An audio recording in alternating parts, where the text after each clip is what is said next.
Mabilis siyang bumaba at hinarangan ako sa likod para wala akong madaanan. Bakit ba? Inis na singhal ko sa kanya. Seryoso ang kanyang muka, bagaman ang mga mata niya ay malamlam. Can we talk? Inirapan ko siya at nag-iwas ng tingin. Matalim ang tingin na iginawad ko nang hawakan niya ako sa braso upang pigilan ang pag-alis ko. Nagsusumamo ang kanyang mga mata. Are you mad at me? Please tell me. Ilang linggo ka ng ganito.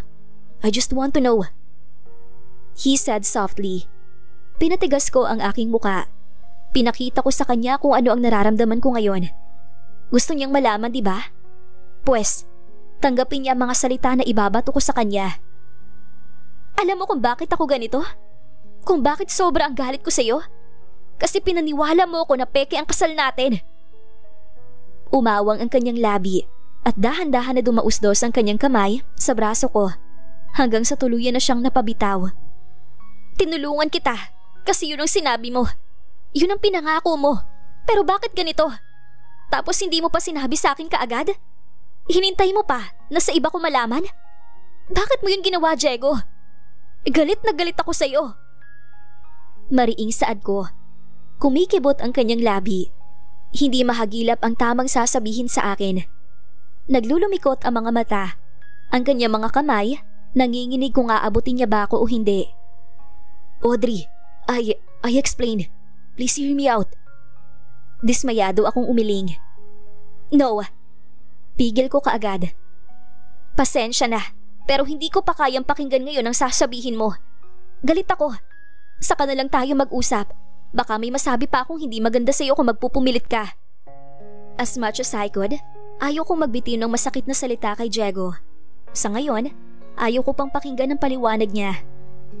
Audrey, sa ibang araw mo nalang sabihin sa akin ang explanation mo. Pagod ako para pakinggan yan ngayon. Hindi yun. Hinarap ko siya. Eh ano? Singhal ko. Sumakay ka. Sa bahay din naman ang punta ko. Wala akong pakialam. Sigaw ko at nagmarcha paalis. Hindi niya ako madadaan sa ganon. Lalong uminit ang ulo ko. Nakasunod lang si Diego sa aking likuran. Nang paakyat na, doon ako nakaramdam ng hingal at pagod. Wala na ring lakas ang mga binti ko at nagugutom na talaga ako. Huminto siya nang humarap ako sa kanya. Inis na lumapit ako sa kanyang sasakyan at padabog iyon binuksan. Huwag ka na magsalita. Sita ko nang akma siyang magsasalita. Nang makarating sa bahay, sa kusina kaagad ang diretsyo ko. Naghahanap ako ng lulutuin pero wala talaga akong gusto na kainin rito.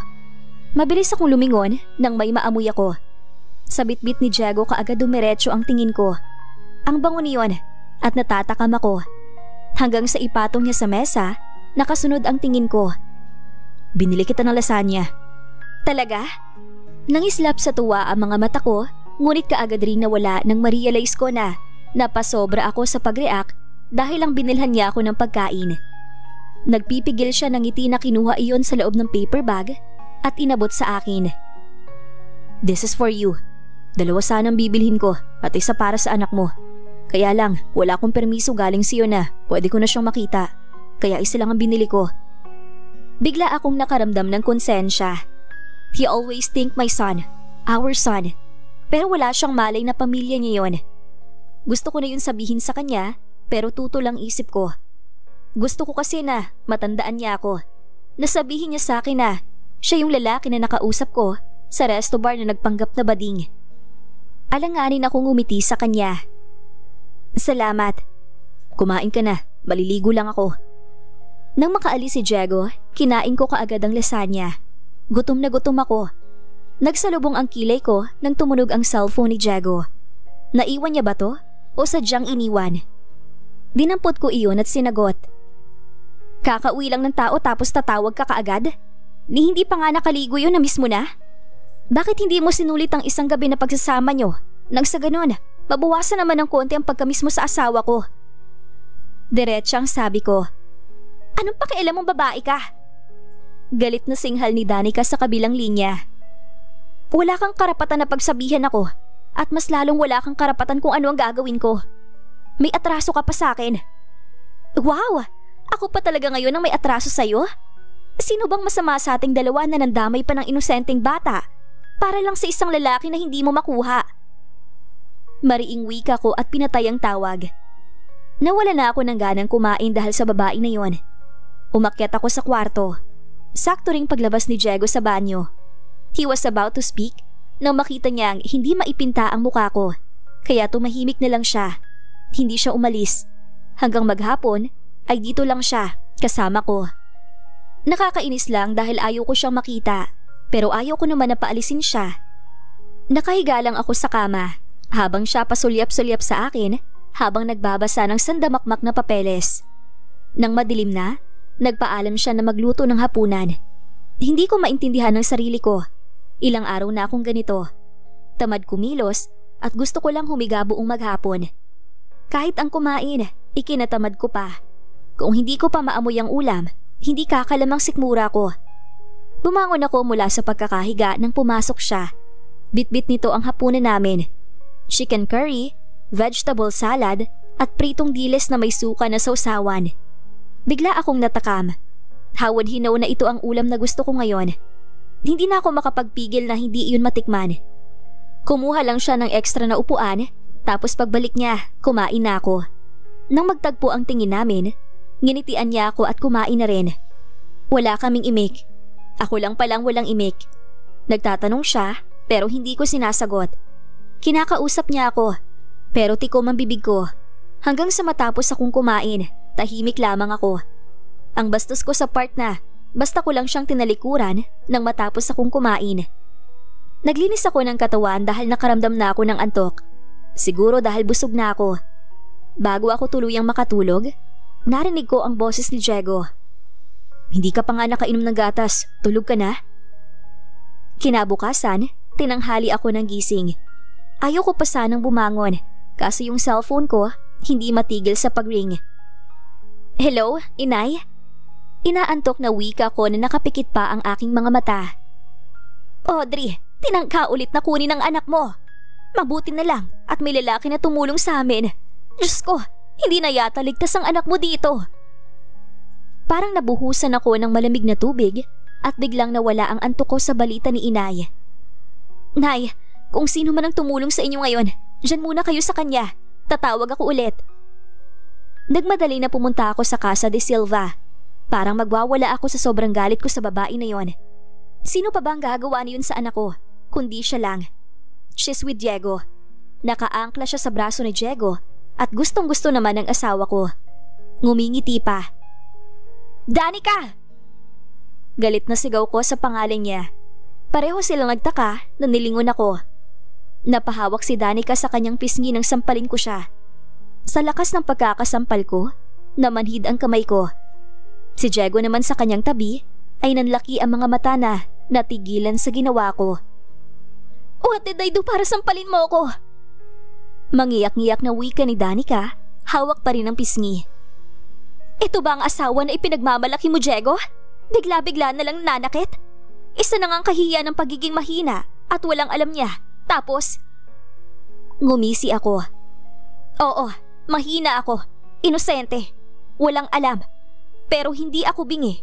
At mas lalong hindi ako manhid para hindi malaman ang masamang ginagawa mo. Sigaw ko sa pagmumukha niya. Akala mo hindi ko alam ang ginawa mong mali dito sa farm? Namutla siya. Paulit-ulit itong umiiling. No, hindi ko yun magagawa. Ano ba pinagsasasabi mong babae ka? Tinulungan ko pa nga. Bakit hindi mo sinabi sa akin, Audrey? Hindi makapaniwalang sabi ni Diego na nakatingin sa akin. Matalim ang mga mata na binalingan ko siya ng tingin. Bakit? Maniniwala ka ba kung sasabihin ko sa'yo? Papanigan mo ba ako? Mas mahalaga pa sa'yo yung babae mo eh. Sige. Matapang na paghamon ko kay Danica nang akma niya akong susugurin ng sampal. Binuksan ko ang ibabaw ng crange ng mga naglalakihang crabs na nasa aking gilid. Subukan mo nang may kalalagyan ka sa akin. Ubus ng pasensya ko sa iyong babae ka.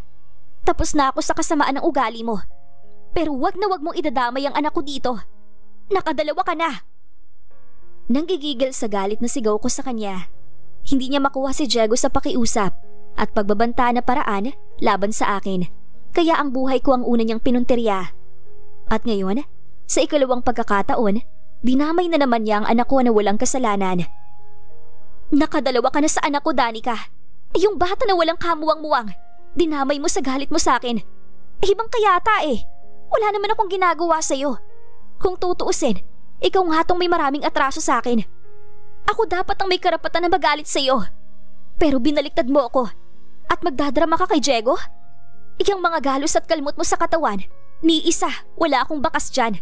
At alam mo yan, dahil hindi lang yan ang aabutin mo kung sasaktan kita. Mariing wika ko, galit ang mga mata na nakatingin sa kanya. Audrey, ano tong mga pinagsasasabi mo?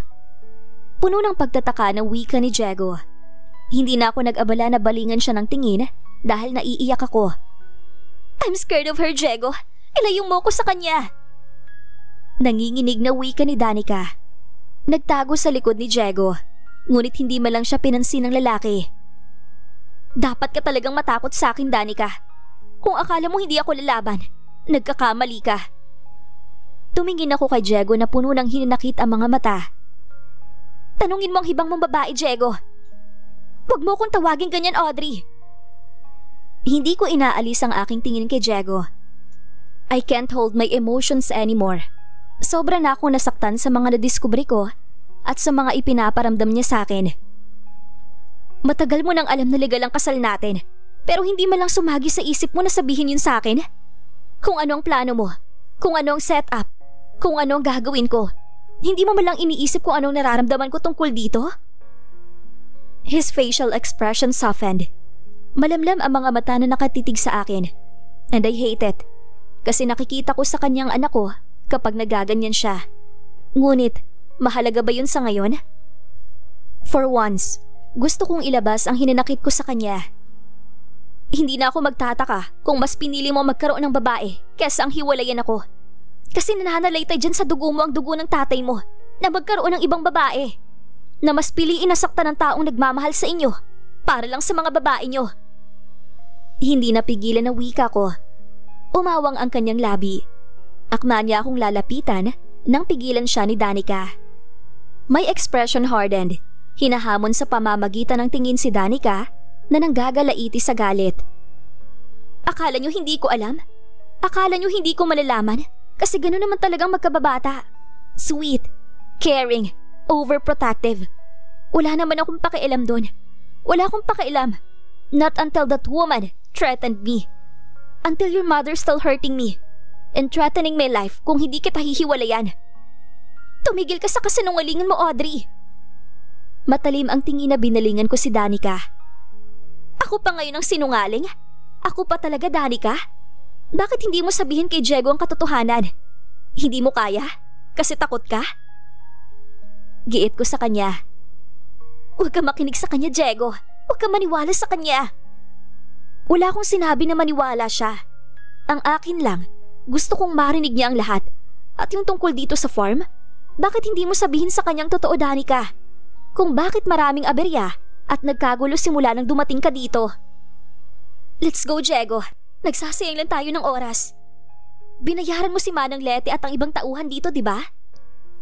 Salubong ang kilay na binalingan siya ni Diego. Biglang namutla si Danica. Pinipilit niyang wag magpakita ng kahit anong emosyon, kahit nagsusumigaw ang mga mata niya sa takot at kaba. Wala nang dahilan para hindi ko sabihin kay Diego ang buong katotohanan. Ito na ang tamang pagkakataon dahil pagod na ako na magtago ng saloobin ko. Sawa na ako na puro siya na lang ang iniintindi ko. At pagod na ako na maging bulag at pipi sa isang tabi. Binayaran niya at pinangakuan ng mga tao na yon para masirang negosyong pinaghirapan mo. Nang sa ganun, may dahilan siyang tulungan ka at para makasama ka niya palagi. Flashback. Nasilaw ako sa pangako niya na bibigyan niya ako ng malaking halaga at magandang posisyon sa farm. Sinong tatanggi nun, Lito? Pero nagkamali ako kasi wala siyang isang salita. Wala sa kalahati ng perang pinag-usapan namin ang ibinigay niya sa akin hanggat hindi tuluyang nasira ang negosyo ni Mr. De Silva. Napatakip ako sa aking bibig upang hindi makalikha ng ingay. Sino ang tinutukoy ni Manang? Binigyan niya ako ng maling gamot. Ibuhos ko raw yun sa tubig. Pero hindi ko ginawa kasi lahat ng mga tao rito maaapektuhan kapag ginawa ko yon. Patuloy ni Manang Letty. Inutusan niya rin ako na lahat ng galaw ni Audrey ay isusumbong ko sa kanya. Kuhanan ng litrato para raw may ebidensya ko na ginawa ko ang utos niya. Sinunod ko dahil tinakot niya ako. Isusumbong niya ako kay Mr. De Silva na ako ang may kagagawan kung bakit nag-aaberya ang transaksyon at kung bakit nawalang ibang mga lamang dagat sa farm. Natakot ako sa banta na yun ni Ma'am Danica, kaya sinunod ko kahit labag yun sa loob ko. Napasinghap ako. Si Danica pala ang may kagagawa ng lahat. Pati yung mga litrato na ipinagtataka ni Diego kung bakit nakuhanan kami. Siya pala ang may pakana niyon. Ang huling utos niya ay hindi ko kayang gawin. Nangihina na napaupo si Manang. Hindi ko kayang ipinagawa niya na tapusin si Audrey. Napahawak ako sa kahoy nang marinig iyon. Tama nga ako na gusto akong tapusin ni Danica at hindi iyon pagtatangkalang. Paano ko tatapusin ang buhay ng bata na napamahal na sa akin, Lito? Napahigbi na wika ni Manang. Halos mapasigaw ako nang makita ko ang malaking lapno sa kanyang tiyan nang iangat nito ang damit. Hindi ko makakalimutan tong ginawa niya sa akin nang suwayin ko ang utos niya ng araw na yon. Mas gustuhin ko pa na ako ng masaktan kaysa saktan yung tao na wala namang ginawa sa akin kundi bigyan ng saya at kulay ang buhay ko. Napahigbi ako sa mga sinabi ni Manang. Hindi ko akalain na ganoon na pala kalalim ang naidulot ko sa buhay niya. Nagkamali ako sa pag-aakala na mabait yung Danica. Pero ang ginawa niya sa akin ay ginawa niya rin sa ibang trabahador doon sa farm. Hindi kami makasumbong dahil sa takot. Kaya minabuti na lang namin na umalis at hindi na magpakita. Inabot niya ang kamay ni Mang Lito. Patawarin mo ko kung nagawa ko yon. Patawad kong nang dahil sa pera, naging sakim ako pansamantala. At patawad kong pinutol ko ng ugnayan natin sa mag-asawa, lalo na kay Audrey. Sa kwento ni Manang, naintindihan ko siya. Nasilaw lang siya sa pera at magandang pangako ni Danica na hindi naman niya tinupad. Ang masama pa noon, inutusan pa sila na gumawa ng masama na labag sa kanilang loob. Ngunit sa ngayon, hindi ko po kaya na harapin ng mag-asawa. Kasi kahit naiintindihan ko sila, hindi ko maikakaila na may kaunting galit dito sa puso ko. Isa rin sila sa dahilan kung bakit lalong naging komplikado at nalagay sa alanganin ang buhay ko. Isa lang ang masisiguro ko, ang managot at maparusahan ang tunay na may kasalanan. At darating din ang araw na makaharap ko ulit sila na wala nang galit kahit konti sa puso ko. End of flashback. Maniwala kaya si Diego sa pagsasabi ni Audrey ng buong katotohanan? Abangan sa susunod na kabanata. Please like, share, subscribe for more updates. Maraming salamat po!